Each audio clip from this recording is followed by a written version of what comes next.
பாரூக் ஆகமம் அதிகாரம் 1. பாரூக் எழுதிய நூலின் வாக்கியங்கள் இவை. இவர் நேரியாசின் மகன், இவர் மசியாஸ் என்பவரின் மகன், இவர் செதேசியாசின் மகன், இவர் செதேயி என்பவரின் மகன், இவர் எல்சியாசின் மகன். பாரூக் என்பவர் பபிலோனில் இருந்த காலத்தில் 5ஆம் ஆண்டில் கல்தேயர் எருசலேமை பிடித்து தீக்கிரையாக்கின மாதத்தின் 7ஆம் நாளின் நூலை எழுதி முடித்தார். பாரூக் இந்நூலில் அடங்கியுள்ள வார்த்தைகளை யூதா அரசனான யோவாக்கீமின் மகன் எக்கோனியாஸ் முன்பாகவும் இந்நூலின் வாசகத்தை கேட்க வந்திருந்த மக்கள் அனைவர் முன்பாகவும் வாசித்தார். தலைவர்கள் மூப்பர்கள் இவர்களுக்கு முன்பாகவும் சோதி நதிக்கு அருகிலுள்ள பபிலோனிய நாட்டில் வாழ்ந்த சிறியோர் முதல் பெரியோர் வரை எல்லா மக்களுக்கு முன்பாகவும் அதனை வாசித்தார். அவர்கள் இவ்வார்த்தைகளை கேட்டு கண்ணீர் சொரிந்தழுது உண்ணா நோன்பிருந்து ஆண்டவர் திருமுன்பு வேண்டிக் கொண்டார்கள். அவர்கள் ஒவ்வொருவரும் தம்மால் இயன்றளவு பொருள் சேர்த்து எருசலேமில் இருந்த சலோம் என்பவரின் மகனான எல்சியாசின் மகன் யோவாக்கீம் என்கிற அர்ச்சகருக்கும் அவரோடு கூட எருசலேமில் இருந்த மற்ற அர்ச்சகர்களுக்கும் மக்கள் யாவருக்கும் அனுப்பினார்கள். அதே சமயத்தில் திருக்கோயிலினின்று கொள்ளைப் பொருளாக கொண்டு போகப்பட்ட ஆண்டவருடைய கோயிலின் பாத்திரங்களையும் பாரூக் யூதா நாட்டுக்கு திரும்ப கொடுத்தனுப்புவதற்காக வாங்கி வைத்திருந்தார். அவை யூதாவின் அரசனான யோசியாஸ் என்பவனின் மகனான செதேசியாஸ் மன்னனால் செய்யப்பட்ட வெள்ளி பாத்திரங்கள். பபிலோனிய அரசனான நபுகோதனசார் எருசலேமிலிருந்து எக்கோனியாசையும் தலைவர்களையும் கைதிகளையும் வீரர்களையும் நாட்டு மக்களையும் பிடித்து பபிலோனுக்கு கூட்டிச் சென்ற பின் அந்த வெள்ளி பாத்திரங்களை செதேசியாஸ் செய்து வைத்திருந்தான். பொருள் சேர்த்து கொடுத்தனுப்பினவர்கள் இவ்வாறு சொல்லி அனுப்பினார்கள்: நாங்கள் உங்களுக்கு அனுப்பியுள்ள பணத்தை கொண்டு தகன பலிகளையும் நறுமணப் பொருட்களையும் வாங்கி நம் கடவுளாகிய ஆண்டவர் முன்னிலையில் பாவ பரிகார பலிகளையும் காணிக்கைகளையும் ஒப்புக்கொடுங்கள். மேலும் பபிலோனிய அரசனாகிய நபுகோதனசாரின் வாழ்நாட்களும் அவன் மகனான பல்தசாரின் வாழ்நாட்களும் இவ்வுலகில் வானுலக வாழ்வைப் போல பேறு பெற்ற வாழ்வாய் இருக்கும்படியாக வேண்டிக் கொள்ளுங்கள். பபிலோன் அரசனாகிய நபுகோதனசாரின் அடைக்கலத்திலும் அவன் மகனான பல்தசாரின் பாதுகாப்பிலும் நாங்கள் அமைதியாய் வாழ்ந்து நெடுங்காலம் இவர்களுக்கு ஊழியம் செய்து இவர்களுடைய கண்களுக்கு உகந்தவர்களாயிருந்து இவர்களுடைய தயவை அடைய எங்களுக்கு ஆண்டவர் மனத்திடனையும் நல்ல தெளிவையும் தரும்படியாக மன்றாடுங்கள். இன்னும் எங்களுக்காகவும் நம் கடவுளாகிய ஆண்டவரிடம் இறைஞ்சுங்கள். ஏனெனில் நம் கடவுளாகிய ஆண்டவருக்கு விரோதமாய் நாங்கள் பாவம் செய்தோம். அவருடைய கோபமும் ஆத்திரமும் இன்று வரையிலும் எங்களை விட்டு அகலாதிருக்கிறது. உங்களுக்கு நாங்கள் அனுப்பியுள்ள இந்த நூலை ஆண்டவருடைய கோயிலில் திருநாளிலும் கொண்டாட்ட நாட்களிலும் பொதுவில் வாசித்து பாவங்களை அறிக்கையிடுங்கள். அதற்காகவே இதை அனுப்பியுள்ளோம். அப்போது நீங்கள் சொல்ல வேண்டியது இதுவே: நீதி நம் கடவுளாகிய ஆண்டவருக்குரியது. ஆனால் இன்றிருப்பது போல நாணித்தலை குனிதல்தான் நமக்கும் எருசலேமின் குடிகளுக்கும் யூதாவின் மக்களுக்கும் நம்முடைய அரசர்கள், தலைவர்கள், அர்ச்சகர்கள், தீர்க்கதரிசிகள், நம் தந்தையர்கள் அனைவருக்கும் உரியது. ஏனெனில் நம் கடவுளாகிய ஆண்டவர் முன்னிலையில் பாவம் கட்டிக்கொண்டோம். நாம் அவருக்கு கீழ்ப்படிந்து நடக்கவும் இல்லை. நம் கடவுளாகிய ஆண்டவர் நமக்கு கொடுத்த கற்பனைகளின் நெறியில் நடக்கும்படி நாம் அவருடைய குரலுக்கு செவிசாய்க்கவும் இல்லை. எகிப்து நாட்டினின்று நம் தந்தையர்களை ஆண்டவர் மீட்டு கொண்டு வந்த நாள் முதல் இன்று வரையிலும் நம் கடவுளாகிய ஆண்டவருக்கு கீழ்ப்படியவில்லை. நம்முடைய கவலையீனத்தால் அவருடைய குரலொலிக்கு செவிசாய்க்கவில்லை. பாலும் தேனும் பொழியும் நாட்டை நமக்கு கொடுப்பதற்காக எகிப்து நாட்டிலிருந்து நம் தந்தையர்களை மீட்டு கூட்டி வந்தபோது ஆண்டவர் தம் ஊழியராகிய மோயிசன் வாயிலாக நமக்கு தெரிவித்திருந்த துன்பங்களும் சாபனைகளும் நம்மை பீடிக்கின்றன. நம் கடவுளாகிய ஆண்டவர் நமக்கு அறிவுறுத்தும்படி நம்மிடம் அனுப்பிய இறைவாக்கினர்களின் வார்த்தைகளையெல்லாம் பொருட்படுத்தாமல் அவருடைய குரலொலிக்கு செவி கொடுக்க மறுத்தோம். நாம் ஒவ்வொருவரும் நம் உள்ளத்தின் தீய போக்கின்படியே அந்நிய தெய்வங்களுக்கு ஊழியம் செய்தோம். நம் கடவுளாகிய ஆண்டவர் முன்னிலையில் தீமைகள் புரிந்தோம். பாரூக் ஆகமம் அதிகாரம் 2. நம் கடவுளாகிய ஆண்டவர் யூதா இஸ்ராயேல் மக்கள் அனைவருக்கும் நம் அரசர்களுக்கும் தலைவர்களுக்கும் இஸ்ராயேலுக்கு தீர்ப்பு வழங்கி வந்த நம் நடுவர்களுக்கும் நமக்கும் கூட எதிராக முன்னறிவித்திருந்த தம் வார்த்தைகளை நிறைவேற்றினார். எருசலேமில் அவர் நிகழும்படி செய்த கொடிய தீமைகளைப் போல வானத்தின் கீழ் நிகழ்ந்ததே இல்லை. இவை யாவும் மோயிசனுடைய நூலில் எழுதப்பட்டுள்ளவாறே நேர்ந்தன. ஒருவன் தன் மகனுடைய சதையை பிடுங்கித் தின்று இன்னொருவன் தன் மகளுடைய சதையை பிடுங்கித் தின்னும் அளவுக்கு நமக்கு நெருக்கடி வந்தது. ஆண்டவர் அவர்களை புறவினத்தார் அனைவர் நடுவிலும் சிதறடித்து அவர்கள் நடுவில் அவர்களை பாழடைந்தவர்களாகவும் இழிவான பேச்சுக்கு இலக்காகவும் நம்மை சுற்றிலும் உள்ள அரசுகள் எல்லாவற்றிற்கும் அவர்களை அடிமைகளாகவும் கையளித்தார். நம் கடவுளாகிய ஆண்டவரின் குரலொலிக்கு கீழ்ப்படியாமல் அவருக்கு விரோதமாய் பாவம் செய்ததால் நாம் உயர்த்தப்படாமல் தாழ்த்தப்பட்டோம். நீதி நம் கடவுளாகிய ஆண்டவருக்குரியது. ஆனால் இன்றிருப்பது போல நாணித்தலை குனிதல்தான் நமக்கும் நம் தந்தையர்களுக்கும் உரியது.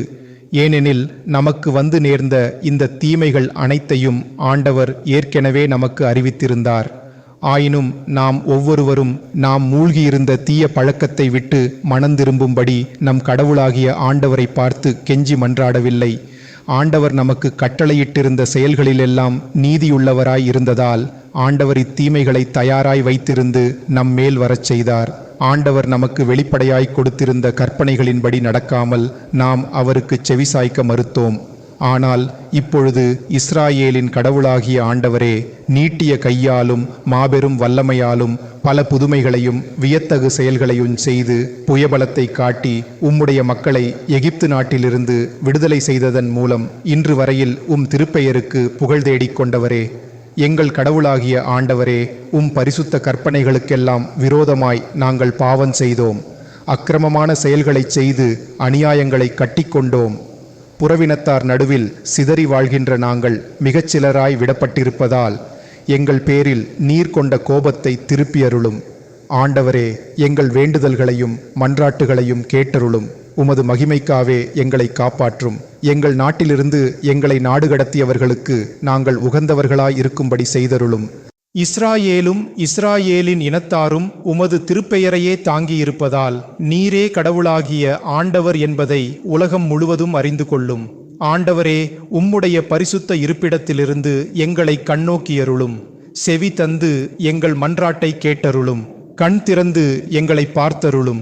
ஏனெனில் இறந்து போய் பாதாளத்தில் இருக்கிறவர்கள் தங்களுடைய ஆவி உடலை விட்டு பிரிந்து போன பின் ஆண்டவருக்கு மகிமை தர முடியாதே, நீதி வழியில் நடக்க முடியாதே.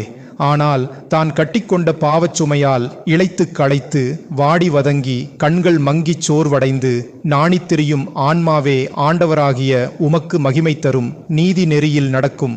ஏனெனில் எங்கள் கடவுளாகிய ஆண்டவரே, எங்கள் தந்தையர்கள் அரசர்கள் ஆகியோரின் நீதி செயல்களை முன்னிட்டு திருமுன் உம்மை இறைஞ்சி உம்முடைய இரக்கத்தை நாங்கள் கொஞ்சிக் கேட்கவில்லை. உம்முடைய ஊழியர்களாகிய இறைவாக்கினர்களின் வாயிலாய் நீர் சொல்லியிருந்தவாறு உம்முடைய கோபத்தையும் ஆத்திரத்தையும் எங்கள் மேல் காட்டினீர். அந்த இறைவாக்கினர் இவ்வாறு சொல்லியிருந்தனர். ஆண்டவர் கூறுகிறார், உடல் வளைந்து தலை வணங்கி பபிலோன் அரசனுக்கு கீழ்ப்படிந்து வேலை செய்வீர்களாகில் உங்கள் தந்தையர்களுக்கு நாம் தந்த நாட்டில் அமைதியாய் வாழ்வீர்கள். ஆனால் பபிலோனிய அரசனுக்கு நீங்கள் ஊழியம் செய்ய வேண்டுமென்று உங்கள் கடவுளாகிய ஆண்டவர் சொல்லிய வாக்குக்கு நீங்கள் செவிசாய்க்காமல் போவீர்களாகில் யூதாவின் பட்டணங்களிலும் எருசலேமின் தெருக்களிலும் மகிழ்ச்சியின் முழக்கத்தையும் அக்களிப்பின் ஆரவாரத்தையும் மணவாளனின் குரலையும் மணவாட்டியின் குரலையும் ஒய்யப்பண்ணுவோம். குடியிருப்பாரற்று நாடு முழுவதும் பாலைவெளியாகிவிடும். ஆனால் பபிலோன் அரசனுக்கு கீழ்ப்படிந்திருக்கும்படி நீர் சொல்லிய வாக்குக்கு நாங்கள் செவிசாய்க்கவில்லை. ஆதலால் உம்முடைய ஊழியர்களாகிய இறைவாக்கினர்கள் வாயிலாய் நீர் முன்பே சொல்லியிருந்த வார்த்தைகளை நிறைவேற்றி எங்கள் அரசர்களின் எலும்புகளும் எங்கள் தந்தையர்களின் எலும்புகளும் அவை இருக்கும் இடத்தை விட்டு புறம்பே எரியப்படச் செய்தீர். இதோ அவை கதிரவனின் வெப்பத்திலும் இரவின் குளிரிலும் எரியப்பட்டுள்ளன. அவர்களோ கொடிய வேதனைகளுக்கு இலக்காகி பஞ்சத்தாலும் வாளாலும் கொள்ளை நோயாலும் மடிந்தார்கள். இஸ்ராயேல் வீட்டாருடையவும் யூதா வீட்டாருடையவும் அக்கிரமங்களின் காரணமாய் உமது திருப்பெயரை புகழ்ந்தேற்றுவதற்காக கட்டப்பட்ட கோயிலையும் இன்றிருக்கும் நிலைக்கு கொண்டு வந்தீர். ஆயினும் எங்கள் கடவுளாகிய ஆண்டவரே, உமது மிகுதியான பரிவும் மாபெரும் இரக்கமும் தோன்றும்படி எங்களை இவ்வாறு நடத்தினீர். இஸ்ராயேல் மக்களுக்கு உமது திருச்சட்டத்தை எழுதித் தரும்படி உம்முடைய ஊழியராகிய மோயிசனுக்கு கட்டளையிட்ட போது அவர் வாயிலாய் நீர் சொல்லியது இதுவே: நீங்கள் நமது சொல்லுக்கு செவிசாய்க்காமல் போவீர்களானால் இந்த பெரும் கும்பலை மிகச் சிறிதாக்கி புறவினத்தார் நடுவிலே சிதறடிப்போம். இந்த மக்கள் முரட்டுத்தனம் உள்ளவர்களானதால் இவர்கள் நமக்கு செவிசாய்க்க மாட்டார்கள் என்பது நமக்கு தெரியும். இவர்கள் அடிமைகளாய் கொண்டு போகப்படும் நாட்டில்தான் உள்ளத்தில் எண்ணி பார்த்து மனந்திரும்புவார்கள். அப்போது நாமே அவர்களுடைய கடவுளாகிய ஆண்டவர் என்பதை அறிந்து கொள்வார்கள். நாம் அவர்களுக்கு பணியும் இதயத்தையும் கேட்கும் திறன் வாய்ந்த செவிகளையும் கொடுப்போம். அவர்கள் அடிமைப்பட்டிருக்கும் நாட்டில் நம்மை புகழ்வார்கள், நமது பெயரை நினைவு கூர்வார்கள். நமக்கு விரோதமாய் பாவம் செய்த தங்கள் தந்தையர்களின் நெறியை நினைவில் இருத்திக் கொண்டு தங்கள் தீய செயல்களையும் முரட்டுத்தனத்தையும் விட்டுவிடுவார்கள்.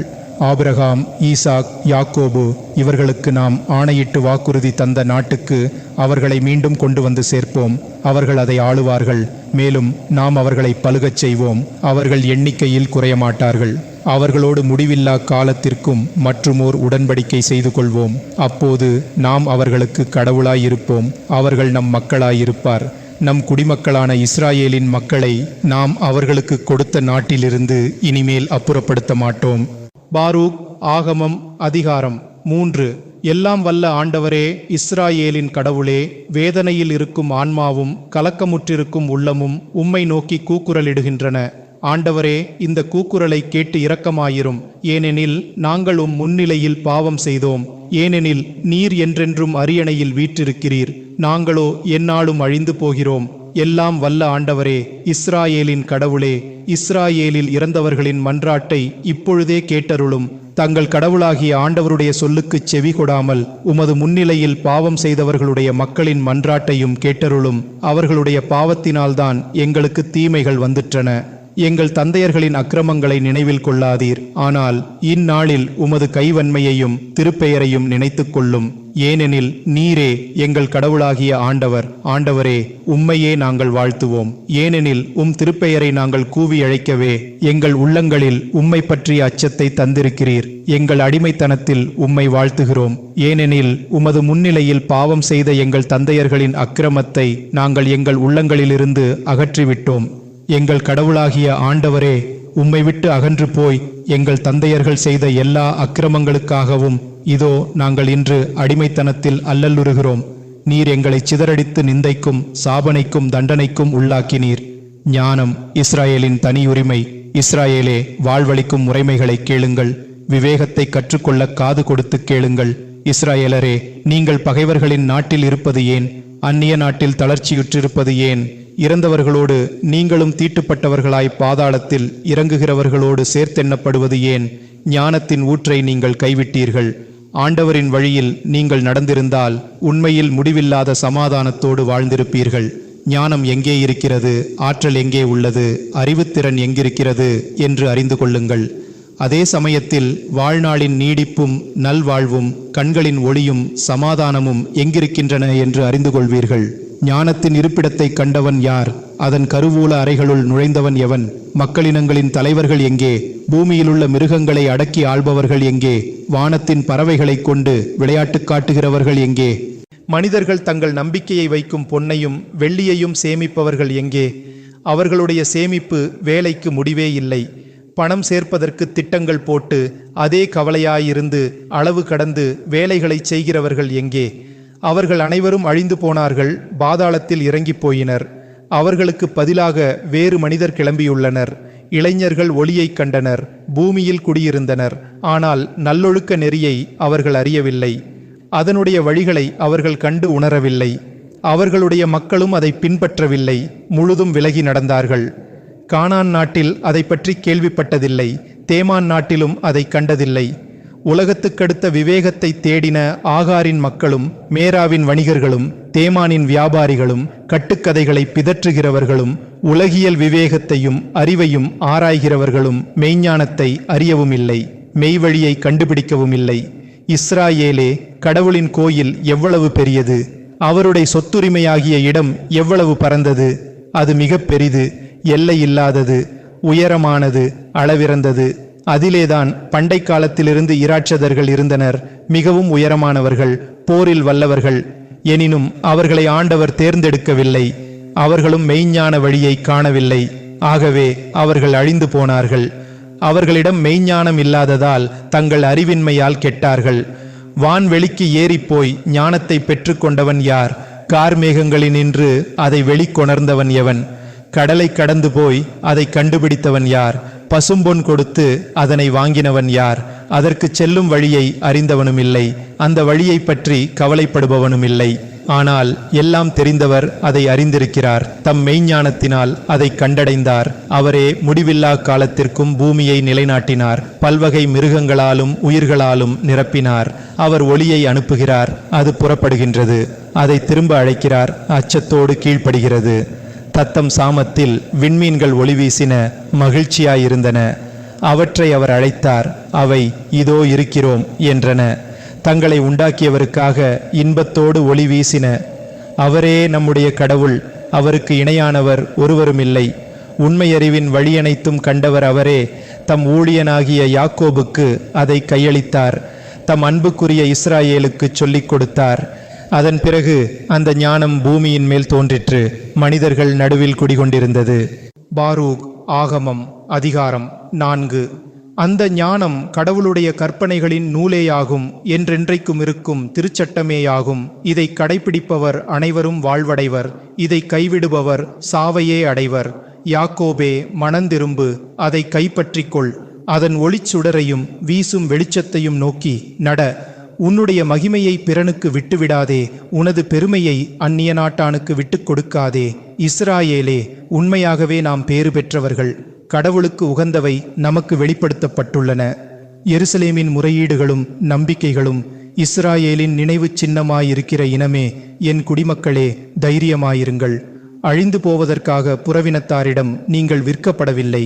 ஆனால் நீங்கள் கடவுளின் கோபத்தை மூட்டியதால்தான் எதிரிகளுக்கு ககையளிக்கப்பட்டீர்கள். ஏனெனில் கடவுளுக்கு பலியிடாமல் பேய்களுக்கு பலியிட்டு உங்களை உண்டாக்கிய கடவுளுக்கு எரிச்சல் உண்டு பண்ணினீர்கள். உங்களை உண்பித்து வந்த நித்திய கடவுளை மறந்தீர்கள். உங்களை வளர்த்து வந்த எருசலேமை துயரப்படுத்தினீர்கள். கடவுளுடைய கோபம் உங்கள் மேல் வருவதைக் கண்டு எருசலேம் சொன்னது, சீயோனின் அண்டை நாட்டவரே கேளுங்கள், கடவுள் எனக்கு பெருந்துயரத்தை தந்திருக்கிறார். ஏனெனில் என் மக்களையும் புதல்வர் புதல்வியரையும் நித்தியமானவர் அடிமைத்தனத்திற்கு உள்ளாக்கினதை காண்கிறேன். அவர்களை நான் மகிழ்ச்சியோடு வளர்த்து வந்தேன், இப்பொழுது அழுகையோடும் கண்ணீரோடும் போக விட்டிருக்கிறேன். நான் கைம்பெண்ணாகி துன்புறுவதைக் கண்டு எவனும் மகிழாதிருக்கட்டும். என் பிள்ளைகளின் பாவங்களை முன்னிட்டு பலராலும் நான் கைவிடப்பட்டேன். ஏனெனில் என் மக்கள் கடவுளின் கட்டளையை மீறினார்கள். கடவுளின் நீதி முறைமைகளை அவர்கள் கண்டறியவில்லை. அவருடைய கற்பனைகளின்படி நடக்கவும் இல்லை. அவருடைய உண்மையான வழிகளில் நேர்மையோடு நடக்கவும் இல்லை. சீயோனின் சுற்றுப்புறத்தார் இப்பொழுது வரட்டும். நித்தியமானவர் அடிமைத்தனத்திற்கு உள்ளாக்கிய என் புதல்வர் புதல்வியரை நினைத்து கொள்ளட்டும். ஏனெனில் அவர்களுக்கு எதிராக தொலைநாட்டினரையும் கொடிய மக்களையும் வேற்று மொழியினரையும் கடவுள் கொண்டு வந்தார். இவர்களோ கல்நெஞ்சம் கொண்டவர்கள், முதியோரை மதிக்காதவர்கள், இளஞ்சிறுவர்களுக்கு இறங்காதவர்கள், கைம்பெண்ணின் அன்பு மக்களை நடத்தி சென்றார்கள். மக்களை பிரித்து அவளை தனியலாக்கினார்கள்.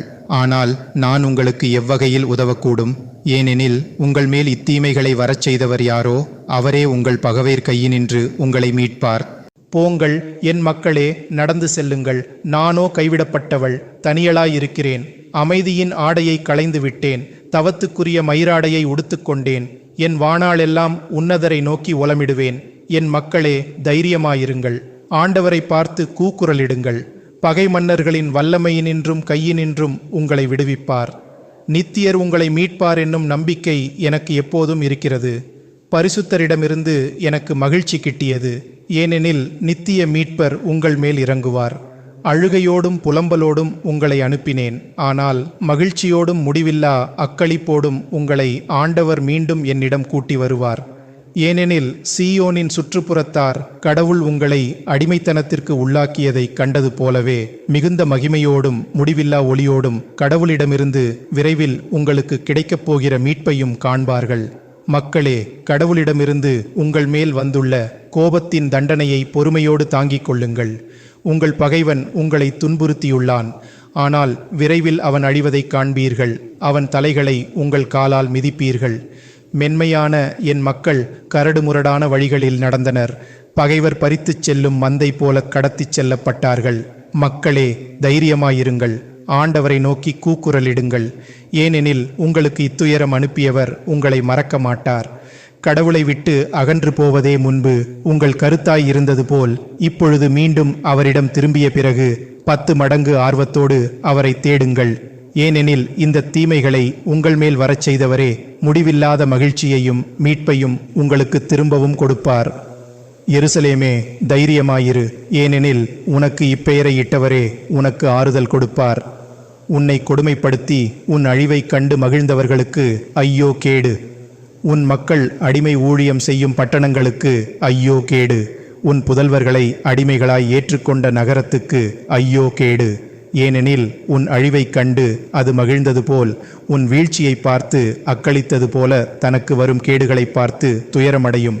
அதன் குடிகளின் மகிழ்ச்சி ஆரவாரமெல்லாம் முற்றிலும் அடங்கிவிடும். அதன் செருக்கு அழுகையாய் மாறிவிடும். நித்தியமானவரிடமிருந்தது பல நாட்களுக்கு அதன் மேல் நெருப்பு பொழியப்படும். பன்னெடுங்காலத்திற்கு அது பேய்களின் இருப்பிடமாயிருக்கும். எருசலேமே, கீழ்த்திசை பக்கம் நோக்கு. கடவுள் உனக்கு அனுப்பும் அகமகிழ்ச்சியை பார். உன்னை விட்டு பிரிந்து போன உன் மக்கள் இதோ வந்து கொண்டிருக்கிறார்கள். கீழ்த்திசை முதல் மேற்றிசை வரையில் பரிசுத்தரின் வார்த்தையால் ஒன்றாய் கூடி கடவுளின் மகிமைக்காக மகிழ்ச்சியோடு வருகிறார்கள். பாரூக் ஆகமம் அதிகாரம் 5.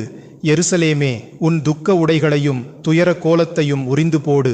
கடவுள் உனக்கு அருளும் முடிவில்லா மகிமை உன்னை அழகு செய்யட்டும். ஆண்டவர் உனக்கு அருளும் நீதியை ஆடையாய் உடுத்திக்கொள். நித்தியமானவரின் மகிமையை மணிமுடியாய் அணிந்து கொள். உலகமெல்லாம் காணும்படி கடவுள் உன்னுடைய ஒளியினை காட்டிடுவார்.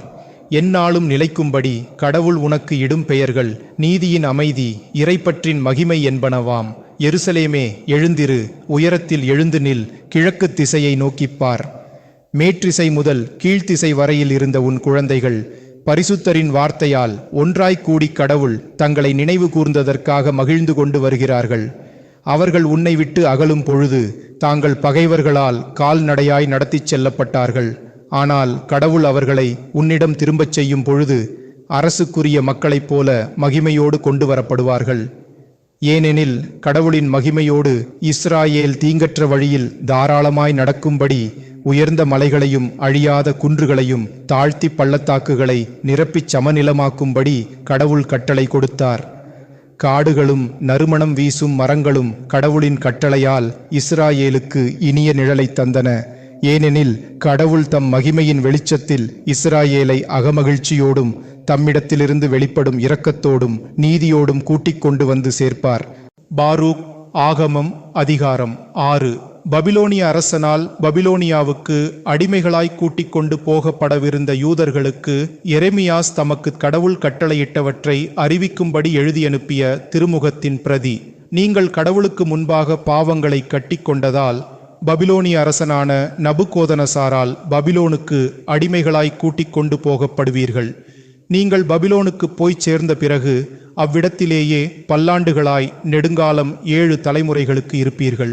அதன் பிறகு அங்கிருந்து உங்களை சமாதானமாய் புறப்படச் செய்வோம். பபிலோனில் பொன், வெள்ளி, கல், மரம் முதலியவற்றால் செய்யப்பட்ட பயங்கரமான தெய்வங்களை சுமந்து கொண்டு மக்கள் ஊர்வலம் வருவதை காண்பீர்கள். நீங்களோ அந்நியருடைய செயல்களை பின்பற்றாமல் எச்சரிக்கையாயிருங்கள். அந்த தெய்வங்களுக்கு அஞ்சாதீர்கள். அவற்றை பற்றிய அச்சத்திற்கு இடங்கொடாதீர்கள். முன்னும் பின்னுமாக இருந்து மக்கட்கூட்டம் அந்த தெய்வங்களை வணங்கும் போது நீங்கள், ஆண்டவரே, உம்மையே மனிதர் வணங்க வேண்டும் என்று உங்கள் மனத்திலே சொல்லிக் கொள்ளுங்கள். ஏனெனில் நம்முடைய தூதர் உங்களோடு இருக்கிறார். உங்கள் வாழ்க்கை அவர் கண்காணிப்பில் இருக்கிறது. அச்சிலைகளின் நாக்கு தச்சனால் செதுக்கப்பட்டது. பொன்னாலும் வெள்ளியாலும் மூடப்பட்டிருந்தாலும் அவை சிலைகள், பொய்யுருவங்கள். ஆகவே பேசமாட்டா. நகைகளை விரும்பும் கன்னிப்பெண் ஒருத்திக்கு செய்வது போல பொன்னை எடுத்து அவர்களுடைய தெய்வங்களின் தலைகளில் பொன்முடிகள் வைக்கிறார்கள். ஆனால் அந்த பொன் வெள்ளியை பூசாரிகள் தங்களுக்கென்று எடுத்து பயன்படுத்தி கொள்வதுண்டு. அப்பொன்னை வேசிகளுக்கும் கொடுக்கிறார்கள். மனிதர்களை அலங்கரிப்பது போல பொன்னாலும் வெள்ளியாலும் மரத்தாலும் செய்யப்பட்ட தங்கள் தெய்வங்களை அலங்கரிக்கிறார்கள். துருப்பிடிக்காமலும் பூச்சி அரிக்காமலும் தங்களையே காப்பாற்றிக் கொள்ள அத்தெய்வங்களால் முடியாது. அத்தெய்வங்களுக்கு பட்டாடைகளை உடுத்தின பின்பு அவற்றின் முகத்தை துடைக்க வேண்டியிருக்கிறது. ஏனெனில் அவை இருக்கும் இடத்தின் புழுதியெல்லாம் அவற்றின் மேல்தான் படிந்துள்ளது. ஒரு சிலை மனிதனைப் போலவே தன் கையில் செங்கோல் ஏந்தி கொண்டிருந்தாலும் நாடாள்பவனைப் போல தன்னை அவமதித்தவனை ஒழிக்க முடியாது. மேலும் சிலை தன் கையில் வாளையோ கோடரியையோ பிடித்து கொண்டிருந்தாலும் போரிலிருந்தோ கள்ளர்களிடமிருந்தோ தன்னை காத்துக்கொள்ள பயன்படுத்த முடியாது. இதிலிருந்து அவை மெய்யான தெய்வங்கள் அல்ல என்பது உங்களுக்கு விளங்கும். அந்த தெய்வங்களுக்கு அஞ்சாதீர்கள். அவை ஒன்றுக்கும் உதவாத உடைபட்ட பாண்டத்துக்கு ஒப்பானவை. அவற்றை ஒரு வீட்டில் வைத்தால் வீட்டுக்குள் நுழைகிறவர்களுடைய கால் தூசியால் அவற்றின் கண்கள் நிரம்புகின்றன. அரச துரோகம் செய்த ஒருவனை சிறைக்கூடத்தில் அடைப்பது போல் அந்த தெய்வங்களின் பூசாரிகள் அவற்றை கள்ளர்களின் கையிலிருந்து காப்பாற்றுவதற்காக தாழ்பாலிட்டு பூட்டு போட்டு காவல் செய்கிறார்கள். இவர்கள் அவற்றின் முன் விளக்குகளை தங்களுக்கு ஏற்றுவதை விட அதிகமான விளக்குகளை ஏற்றினாலும் அவற்றில் ஒன்றையும் அவை காண்பதில்லை. வீட்டின் விட்டங்களைப் போல் அத்தெய்வங்கள் இருக்கின்றன. அத்தெய்வங்களுக்கு தெரியாமலே அவற்றையும் அவற்றின் உடைகளையும் செல்லரிக்கின்றது. இதைக் கண்டு அவர்களின் உள்ளம் உருகிவிட்டதாக கூறுகிறார்கள். அவை இருக்கும் இடத்தில் உண்டாகும் புகையினால் அவற்றின் முகம் கருத்துப் போகின்றது.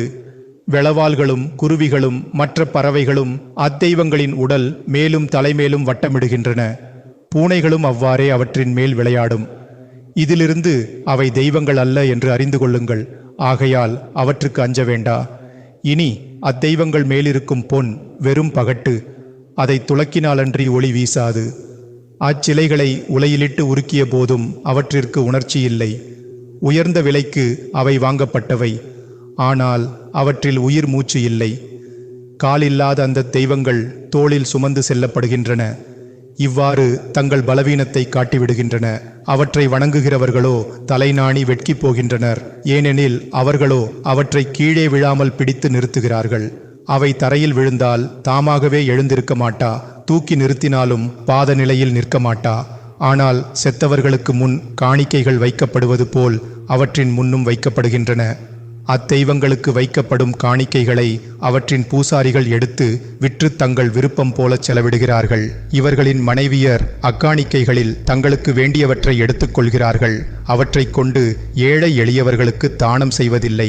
அவர்களுடைய பெண்கள் தீட்டுப்பட்ட காலத்திலும் சூலான காலத்திலும் தெய்வங்களின் காணிக்கைகளை தீண்டுகிறார்கள். இதிலிருந்து அவை தெய்வங்கள் அல்ல என்று அறிந்து கொள்ளுங்கள். ஆகவே அவற்றுக்கு அஞ்ச வேண்டா. இனி அவற்றை தெய்வங்கள் என்று சொல்ல காரணம்தான் இருக்கிறதா? பொன், வெள்ளி, மரம் முதலியவற்றால் செய்யப்பட்ட அந்த தெய்வங்களுக்கு பெண்கள் காணிக்கை படைக்கிறார்கள். அவற்றின் பூசாரிகளோ தாடியை மழித்துவிட்டு தலையை மொட்டையடித்து கொண்டு கிழிந்த உடைகளை உடுத்தி தலையில் முக்காடு போடாது நாள் முழுவதும் கோயில்களில் உட்கார்ந்து கிடக்கிறார்கள். செத்தவரை குறித்து செய்விக்கும் விருந்தில் நடப்பது போல தங்கள் தெய்வங்களின் முன் ஊளையிட்டு அந்த பூசாரிகள் கூக்குரலிடுகிறார்கள். அந்த பூசாரிகள் தங்கள் தெய்வங்களுக்கு உடுத்திய உடைகளை உரிந்து தங்கள் மனைவி மக்களுக்கு உடுத்துகிறார்கள். அத்தெய்வங்களுக்கு நன்மை செய்தாலும் சரி தீமை செய்தாலும் சரி அதற்கு அவற்றால் பதிலுக்கு பதில் செய்ய முடியாது. அவற்றால் ஒருவனை அரசனாக்கவும் இயலாது.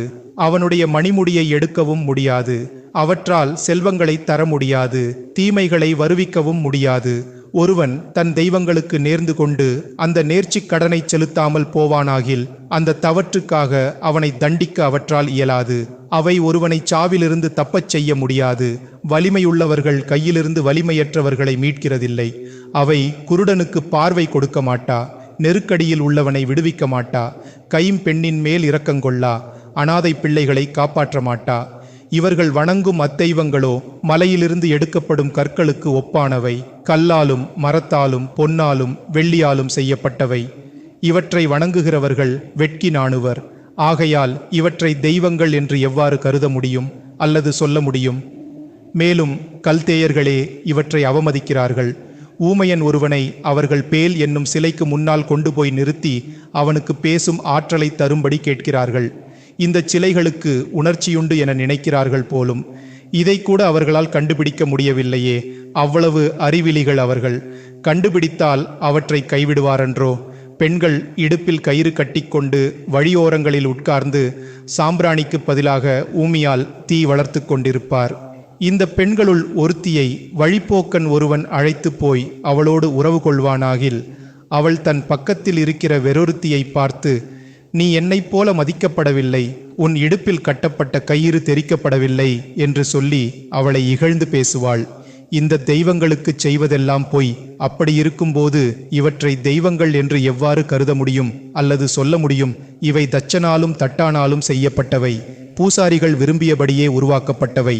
இவற்றை உருவாக்கிய வேலைக்காரர்களே நெடுநாள் வாழாமல் இருக்க இவர்களுடைய கைவேலையாகிய உருவங்கள் எப்படி தெய்வங்களாய் இருக்க முடியும்?